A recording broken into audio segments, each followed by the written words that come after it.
edad te emancipaste tú? Pues mira, yo me emancipé como a los 26, pero es que estudié la carrera en Madrid y como empecé luego a trabajar en esta casa con 23, yo volví a casa de mis padres. Claro, oye, pues otros años más hasta que ya me pude emancipar. O sea, que creo que sobre los 26, 27. Bueno, ¿y usted cuándo se emancipó? Pues de eso vamos a hablar ahora, Julita. Si nos podemos o no emanciparnos o si nos quedamos en casa por comodidad. Pues sí, Alfonso, porque parece que los jóvenes de hoy en día lo tienen más complicado que lo tuvimos nosotros. Nos acompaña Cecilia Martínez, ella es directora del Instituto de Psicología Psicode. Bienvenida, Cecilia, ¿cómo estás? Hola, buenos días. Y también Juan Enrique Gallo, portavoz del Consejo de la Juventud de España. Buenos días. ¿Los jóvenes de ahora lo tienen más complicado que lo tuvimos nosotros, nuestras generaciones? Pues es evidente que sí, viendo los datos. Al final, hoy en día, solo una persona de cada 10, el 15% de las personas jóvenes se pueden emancipar en España. Esto no es un problema de las personas jóvenes, es un problema de vivienda y de empleo.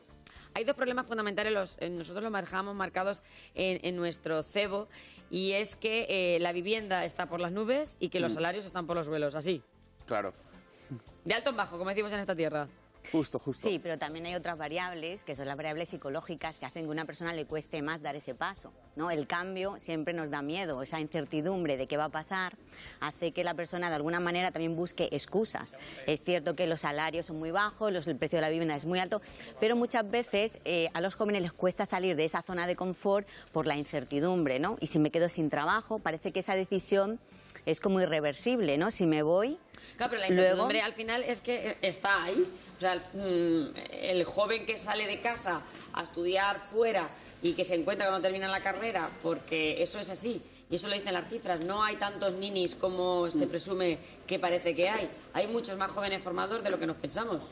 Esas Claro. son las cifras. Justo, sí. En el Observatorio de Emancipación Juvenil que nosotros lanzamos todos los años, en los últimos datos se pueden ver cómo solo el 2% de las personas jóvenes son ninis, pero que luego tenemos realmente el 40% de las personas jóvenes que estudian y trabajan a la vez. Y lo de emanciparse o irse a vivir solo, yo creo que ya no es... O sea, hay una incertidumbre, tienes un miedo, pero es que actualmente con los sueldos que hay... no te queda otra. Claro, o sea, trabajas para vivir, porque al final debes destinar como un 80% de tu sueldo a emanciparte. Sí, la mayor parte de la inversión económica que hace una persona la hace en la vivienda. Pero también es cierto que dar ese paso implica una serie de pérdidas que a veces el joven no quiere perder. Es decir, vas a perder quizás el tener siempre la nevera llena, la ropa planchada en el armario. Sí, pero al final, ¿no? Cecilia, el que se va a estudiar fuera y que ya aprende unas normas de convivencia, unas circunstancias que no tienen nada que ver con las de estar con tu madre y con tu padre. Todos nos hemos ido fuera a estudiar con 18 años, sobre todo la gente que vivimos en Castilla-La Mancha, que nos ha tocado salir a una ciudad.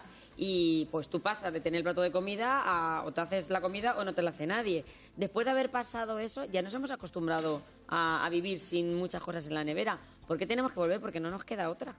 Sí, y hay que ver que el volver a casa no tiene por qué ser un fracaso. Eso es importante. Ese es un también mensaje marcarlo. que los padres tienen que transmitir, es decir, a sus hijos, decir, ve, sal de casa, vete, y si tienes que volver no pasa nada, esta siempre va a ser tu casa. Darles esa seguridad de que el hogar...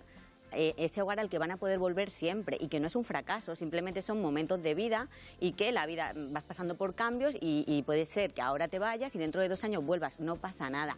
Dar esa tranquilidad va a hacer que los jóvenes pues se animen más a dar ese paso, ¿no? Los jóvenes al final se encuentran un poco atrapados por varias circunstancias. Hablábamos de que no tienen un trabajo estable, inestabilidad laboral, salarios por debajo de la media. Tú me apuntabas un dato, 2008, por ejemplo, los salarios que cobrábamos... Hemos perdido respecto a 2008 una cuarta parte del poder adquisitivo que tenemos las hablando de la personas inflación jóvenes. que está por las nubes. Claro, exacto. 4.000 euros me decías, ¿no? Justo, sí. Ahora mismo cobramos muy parecida a lo que había en 2008, pero con una inflación del 30% actualmente. Imagínense, son 4.000 euros menos, a eso le sumas que pagamos más de luz, que pagamos más de gas, que la cesta de la compra ha subido, que la gasolina está por las nubes, porque claro, cualquier chaval que se vaya de su casa también necesita un vehículo. Antes más o menos te decía tu padre, venga, te compro un coche de segunda mano y bueno, ibas tirando. Pero es que ahora tampoco ya se puede, es que los padres tampoco pueden ayudar a los hijos, o sea que las circunstancias han cambiado y mucho. En esta región, que somos una región de muchos agricultores y muchos ganaderos, al final podían pagar la carrera a 3 hijos. Yo ya he escuchado a familias decir, no puedo pagar la carrera a 3 hijos. Justo, y vemos que por desgracia el proyecto de vida de las personas jóvenes se retrasa y esto se convierte también en un problema de natalidad. O sea, al final, ahora mismo la pirámide poblacional de España tiene más personas mayores que personas jóvenes y eso pues es un riesgo a largo plazo. el otro día hablábamos también de ese tema, que había baja la natalidad de tener una media de 3 hijos a tener un hijo por familia. Baja la natalidad, suben los precios de la vivienda, del salario, y luego nos encontramos con otro conflicto que también quiero que Cecilia apunte, y es que parece que los padres están acostumbrados a estar ahí con el hijo, luego viene el síndrome del nido vacío y un conflicto en la pareja. Sí, porque los padres, la pareja, están en su rol de padres, ¿no? Dedican mucha parte del día a cuidar a su hijo, a ocuparse de él, a preguntar, a comunicarse con los hijos, a que los temas de conversación en la pareja giran en torno a los hijos. Y cuando los hijos se van de casa, pues el síndrome del nido vacío es precisamente ahora tengo que volver a redescubrirme como persona y redescubrirnos como pareja, ¿no? Adoptar otro rol. Y muchas veces nos encontramos con parejas que se encuentran el uno al otro mirándose y diciendo, ¿y ahora de qué hablamos? Pero a lo mejor también tiene un poco que ver con la sobreprotección que tenemos ahora sobre los hijos, porque es verdad que antes eso no ocurría. O sea, tú antes tú que estabas deseando de irte y de perder de vista a tu padre y a tu madre. Sin embargo, ahora los padres estamos generando como esa dependencia de los hijos hacia nosotros, que creo Claro que que será sí. contraproducente para ellos. Claro que sí, porque nos excedemos en cuidarles, en hacer cosas que pueden hacer ellos, en llevarles, en traerles. Al final ellos crecen siendo más inseguros porque siempre van de la mano de su madre o de su padre. O sea, Y eso hay que también- cambiarlo, eso tampoco está Eso hay favoreciendo que cambiarlo. para que el joven se emancipe. Claro, porque la emancipación tiene algo muy bueno, que es que tú te desarrollas como persona. Quizás tienes menos dinero en el banco, pero psicológicamente te vas a sentir mejor de saber que tú pagas tus cosas, que eres independiente, que consigues cosas por ti solo. Entonces, ese valor que tú adquieres como persona, ¿no? Y que forma parte del ciclo evolutivo, ¿no? De que voy creciendo, voy desarrollándome, voy haciéndome más autónomo, viviendo mi propia vida, eso es muy gratificante. Entonces, hay que valorar, ¿no? Quizás no tengo dinero, pero sí habrá me que siento buscar también bien. políticas adecuadas para que los jóvenes puedan tener una independencia en todos los sentidos. Justo, o sea, lo que decíais de que los jóvenes estaban deseando irse de casa, todavía seguimos deseando irnos de casa. Al final, el problema quizá es que como sociedad hemos enseñado a las personas jóvenes que si estudias, tienes formación sobre todo superior o formación profesional, ya llegabas a un modelo de éxito, a poder tener un proyecto de vida y te podías emancipar, ya crear una familia, vivir con tus amigos, lo que quisieras. Hoy en día, por desgracia, vemos como las personas jóvenes tienen que seguir estudiando tras una carrera universitaria, haciendo posgrados, máster, Eso idiomas, porque el mercado laboral no es capaz de darles unas condiciones dignas de trabajo. Ayer generaba ese debate también en nuestra mesa de actualidad y hablábamos precisamente de que aunque todos somos Europa, las condiciones que tenemos en España no son las de Europa. Los jóvenes en otros países europeos sí que se emancipan antes que en España. Claro, también tiene que ver mucho con las políticas públicas y de ayuda que nosotros pedimos también como los Reclamáis jóvenes. también esas políticas públicas Claro, del claro, observatorio. al final es necesario. O sea, tenemos ayudas que van en la buena dirección, como puede ser el bono de alquiler, pero son medidas a corto plazo que realmente se ha visto, como en otras capitales europeas, realmente lo que provocan es una subida del alquiler, porque los propietarios entienden que es un cheque, entonces pueden subir automáticamente 100, 200 euros más el alquiler al mes. Pero también es necesario que tengamos una vivienda pública, un parque de vivienda pública para alquilar, no para vender, a lo mejor como se había hecho anteriormente.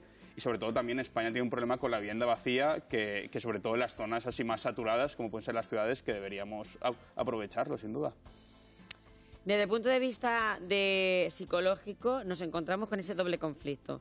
Me quiero ir, pero no puedo. ¿Cómo lo resuelvo? Me quiero ir, no puedo y me da miedo. Y me da miedo, es verdad. Añadimos el miedo, tienes razón. Esa inseguridad es lo que los padres, las familias, tenemos que ayudar a que los jóvenes sean valientes, a que acepten el riesgo. Hablas de la generación de cristal, tú. Ujú. ¿Quiénes son la generación de cristal? Pues la generación de cristal son estos hijos que han crecido muy sobreprotegidos por los padres, que no han hecho nada por sí solos, que no es como antiguamente, que el niño se criaba en la calle, que se le mandaba a hacer cosas él solo. Ahora los niños van en el coche, el padre le lleva. Los niños burbuja. Sí, los niños burbuja. Los padres tienen tanto miedo de que les pase algo que se exceden en cuidarlos, en proteger, y eso pues el niño hace que sí, está muy bien cuidado, pero al final no sabe asumir riesgos en la vida y vivir implica muchos riesgos. Y tiene el miedo incluso a dar el paso a irse fuera a estudiar a otra ciudad. Muchísimo. Muchísimo miedo, porque claro, eso sí que es curioso que lo destaquemos. Antes eso no pasaba, o sea, tú estabas deseando de cumplir los 18 y largarte de tu casa. No tenías miedo. También porque había más represión en las familias y en las casas, entonces no se les dejaba a los jóvenes hacer lo que quisieran, ¿no? Ahora hay mucha más libertad y un joven puede estar en su casa con sus padres viviendo como un rey y con mucha libertad, y entonces eso también influye. Pero ¿no? ahora se produce el efecto contrario. Ese hijo o esa hija que quiere irse, pero que tiene miedo porque hemos educado a nuestros hijos con miedo. Sí. Han crecido con miedo porque se lo hemos transmitido como padres y se lo seguimos transmitiendo. Entonces, vamos a darle un voto de confianza a ese hijo, vamos a mirar el futuro con optimismo, vamos a confiar un poquito más en que la vida le va a ir bien. Suben el salario. Claro. O sea, yo creo que aquí hay unos pequeños peros en todo lo que hemos comentado, porque es cierto que sí, a lo mejor hay personas jóvenes que no se quieren ir de casa, pero hay una gran mayoría que quieren hacerlo, y yo como persona joven os lo digo, que yo vivía muy bien en mi casa con mis padres, pero que es necesario también salir del nido familiar. Y ¿Los quieres más a tus padres cuando estás en...? Bueno, o sea, no, pero al final es una relación distinta. Y respecto a lo de generación de cristal, quizás es que hemos crecido en un mundo que no es el de nuestros padres y muchas veces no lo entienden. O sea, al final vivimos en una cuarta revolución industrial, hay muchas más variables como las redes sociales, internet, que no existían en la época de nuestros padres y que luchamos pero a nuestra forma. O sea, tampoco hace falta a lo mejor salir a la calle para jugar. Puedes hacerlo a través del ordenador con tus amigos, que también es importante salir a la calle. Y yo creo que también somos una generación comprometida y que de verdad hay valores, y se puede ver con luchas como la feminista, que al final lideran personas jóvenes, o Friday for Future, el movimiento que salió antes de la pandemia, que hizo un cambio en el mundo hacia políticas verdes. Y eso lo hizo una chica de 15 años con todos los jóvenes saliendo los viernes a la calle. Entonces, también hay un riesgo ahí. No se trata de hablar mal de las generaciones que vienen, es de hablar un poco de sus puntos vulnerables a nivel psicológico que les impiden dar ese paso, ¿no? No, todo tiene ventajas y inconvenientes y ventajas. Entonces, ¿qué soluciones crees tú que deberían de adoptarse desde el punto de vista psicológico? A nivel psicológico... ¿Qué falta a nuestros jóvenes y a los padres de esos jóvenes, que son los que tienen un poco que dar el empujón? Sí, a nivel psicológico, sobre todo a los niños, a ayudarles a ser autónomos desde pequeños. En lugar de decir a tu hijo, voy a buscarte con el coche, decirle, no, coge tú el autobús y vente. Darles esas pequeñas herramientas para que se vayan desenvolviendo en la vida, porque así luego les va a resultar más fácil irse a otra ciudad a estudiar, compartir piso, ese tipo de cosas. Darles autonomía, darles confianza y sobre todo darles la oportunidad de volver. Decirle, hijo, vete y cuando quieras vuelve. No tengas miedo y no va a pasar nada si necesitas volver. Y desde vuestro punto de vista, desde el Consejo de Juventud, ¿qué herramientas crees que serían necesarias para que esos jóvenes dieran ese paso quitándose esos miedos que tienen? Pues yo pensaba hasta ahora que éramos una generación bastante independiente, que un poco todo, tener un mundo online completamente, como decía antes, nos había hecho a lo mejor valorar las relaciones personales, pero también ser bastante independientes. Y respecto a lo que comentaba, también depende del entorno de la familia. En mi caso, mis dos padres trabajaban y yo desde pequeño me ha tocado ir en transporte público al colegio o incluso andando si tocaba. Entonces, realmente, o sea, es cierto que sí, que en algunos casos a lo mejor sobreprotegemos a las personas jóvenes, pero que no es en todos los casos. Al final, por desgracia, las unidades familiares, muchas veces ya los dos padres trabajan a jornada completa hasta las 7, 8 de la tarde, y es la persona joven y sobre todo muchas de los abuelos los que tienen que también dar un apoyo a los niños y a los adolescentes. Sí, pero aún así se genera un poco esa burbuja entre abuelos, padres o cuidadores para que ese niño tenga, porque todavía vivimos un poco en ese ancla que nos ata, que mis hijos vivan mejor que viví yo. ¿Verdad que sí? Claro. Entonces eso también es contraproducente para el querer hijos. Lo mejor para los hijos lleva a esa sobreprotección, a ese yo lo quiero que lo tengas todo, quiero que no sufras, quiero que no lo pases mal. Y es inevitable. En la vida hay que pasarlo mal, en la vida hay que tener miedo y hacer cosas. En la vida eso es vivir. Justo. O sea, no sé, al final completamente de acuerdo. Es normal que unos padres quieran que sus hijos vivan un poquito al menos mejor de lo que han vivido ellos, pero también hay que poner límites a esto porque es cierto que también se ven relatos como diciendo no, mi padre con 30 años ya tenía la casa pagada y el segundo apartamento en la playa o en la montaña, donde lo quieras. Eso hoy en día ya no se puede dar. Entonces también hay que entender cómo es la sociedad actual y tampoco hay que culpabilizar a los jóvenes de es que no os emancipáis porque no queréis, es que no compráis una vivienda porque no queréis. No, es que no podemos directamente. Lo que está claro es que Castilla-La Mancha es una de las comunidades autónomas donde el precio de la vivienda está más baja, donde es verdad que tenemos buenos datos y que hay muchos jóvenes que aquí se emancipan antes que en otras comunidades autónomas. O sea que es un buen lugar para poder vivir y que volver a tu región, yo lo hice y es lo mejor que me ha podido pasar. O sea que a veces que no tengamos esa cosa de voy para atrás, sino que prospero. No pasa nada, son cambios, sí, son cambios en tu vida. Hoy aquí, mañana allí, no ver ese dramatismo, ¿no? De he tenido que volver a casa de mis padres. No, es una situación temporal, ya llegará otro momento donde mis condiciones laborales, sean mejores y pueda volver a emanciparme. Y sobre todo, pues eso, la posibilidad de tener más políticas sociales que permitan que los jóvenes puedan salir cuanto antes de casa, que es el objetivo. Y que ese 1 de cada 10 pues, se convierta en una cifra mucho más alta. Un poquito mayor, sí. Pues muchísimas gracias, Cecilia Martín, directora del Instituto de Psicología Psicode. Un placer por darnos Gracias. siempre esas herramientas clave para cambiar nuestra manera de pensar.